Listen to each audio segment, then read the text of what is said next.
Modular. It's a hype, it's a niche, it's what the cool nerds are doing, and it's very bad for your bank account. Mostly it invites you to a whole new world of sound creation. But why?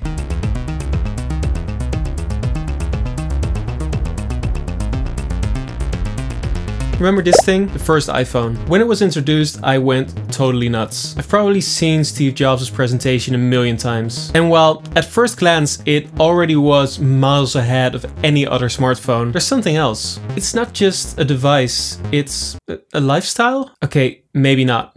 But it is a platform. When the App Store first launched, developers from all over the world started creating new ideas, making use of the form factor and touch interface of the iPhone. No need for a sales pitch, no CD-ROM by shipping container, no need for even a website. Distribution was quick, easy, and pretty much free. How does this relate to synthesizers? Well, imagine this. You're a nerd. You have a cool idea. A new waveform for modulation, a way to combine filters with wave shapers. In the old days, let's call them the dark ages, you would have to build a huge complicated machine to even begin putting yourself out there. Take the Prophet 08 for example. 4 LFOs, 3 envelopes, noise, a filter and a VCA per voice. So to compete with this thing you'd need 16 oscillators, 32 LFOs, 24 envelopes and 8 each of the other things I mentioned, just to build a product with your little filter idea. That's where the platform aspect of Eurorack comes into play. If you have a great idea for a single function,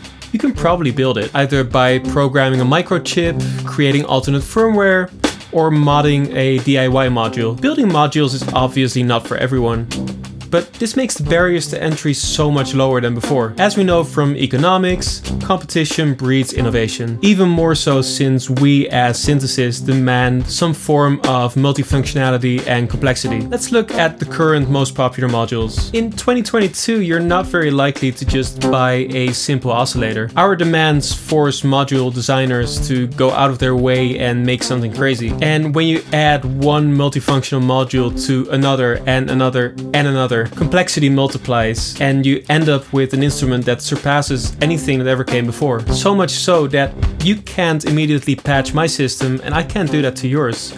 And that's a beautiful thing. Eurorack paved the way to new sounds, new experiments and new ways of thinking. And that's why Dieter Dupfer is the synth world's very own Steve Jobs. As you can see, I've been experimenting a bit with new video formats. Please do let me know if you like it and if you want to see more content on synths, music technology and, well, music in general, give me a like and a follow and I'll see you in the next video. Thanks.